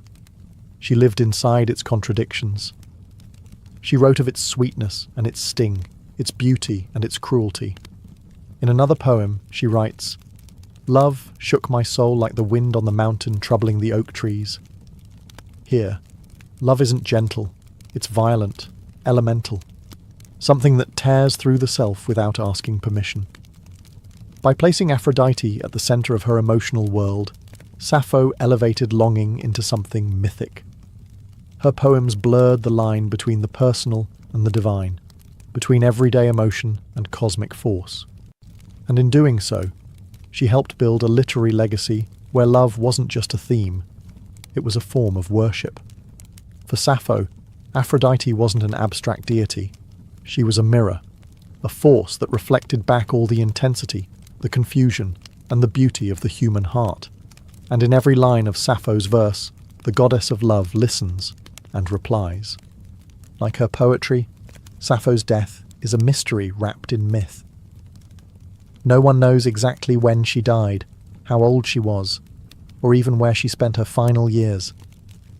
Some say she died peacefully on Lesbos, surrounded by the sea and the songs she loved. Others, especially later Roman poets, spun tragic fables, that she leapt to her death from the white cliffs of Lefkada, heartbroken over an unrequited love for the handsome ferryman Phaon. But there's no historical evidence for that story. It seems more like an invention, a way for a male-dominated literary tradition to reframe her love and suffering into a heterosexual tragedy. It turned the powerful, poetic voice of a woman who loved women into a victim of unreturned affection for a man. A neat ending, perhaps, but a false one. The truth is simpler and more profound. Sappho disappeared as quietly as she arrived. After her death, her work lived on for centuries. She was studied by philosophers, quoted by playwrights, and sung in performances across the ancient Greek world. Her poetry was preserved in 9 books, a treasure trove of lyric verse. For a time, her fame rivaled Homer's, but history is not kind to voices that challenge its norms. With the rise of the Roman Empire and, later, the dominance of Christian moral codes, Sappho's openly emotional and sensual poems, especially those celebrating female love, fell out of favour. Her writings were no longer recopied, her volumes left to decay in libraries that would eventually burn or crumble. Some believe her works were intentionally destroyed by early church officials who saw her songs as dangerous. By the Middle Ages, her name remained, but her words were mostly gone. It would take over 1,000 years before fragments of her verses resurfaced, unearthed from Egyptian trash heaps or quoted in ancient grammars.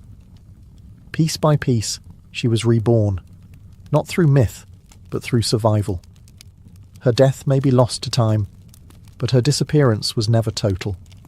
She lingered in whispers, in stolen lines scribbled in margins, in the persistent ache of voices that refused to be forgotten. Sappho didn't need a heroic death. Her poems were already immortal, and in the gaps where her words once lived, we can still feel the shape of her spirit. Yearning, unfinished, but never truly gone. Sappho's life may be lost in shadows, her verses scattered and incomplete, but her influence has never dimmed. If anything, it has only grown stronger, like a candle that flickers but refuses to go out. In every age, someone has rediscovered her.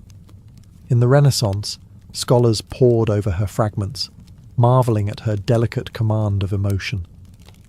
In the Romantic era, poets like Byron and Shelley invoked her name. In the 19th and 20th centuries, as conversations around gender and identity began to reawaken, Sappho became a symbol of queer resilience, of feminine artistry, of emotional freedom. Her name lives on in language itself. Sapphic, used to describe romantic love between women. Lesbian, taken from the island of her birth, now a global identity. These words are not just terms, they are echoes of her life. Proof that a voice can ripple across millennia and still reshape how we understand love and expression.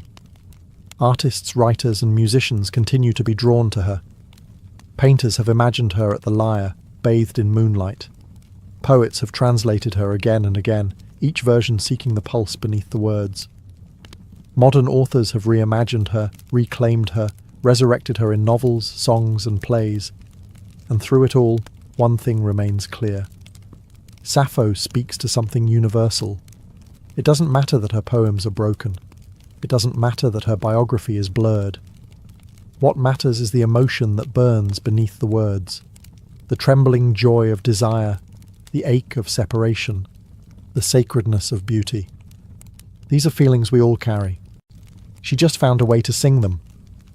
Perhaps that's her true immortality. Not the marble statues or the scholarly footnotes, but the way a few lines from over 2,000 years ago can still make someone pause, breathe, and feel less alone. Sappho's gift was never just poetry. It was presence. She made feeling an art.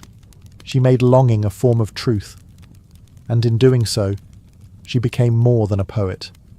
She became a mirror for anyone who has ever loved quietly, deeply, or in defiance of the world. And as long as human hearts break and heal through language, Sappho will remain, not just remembered, but felt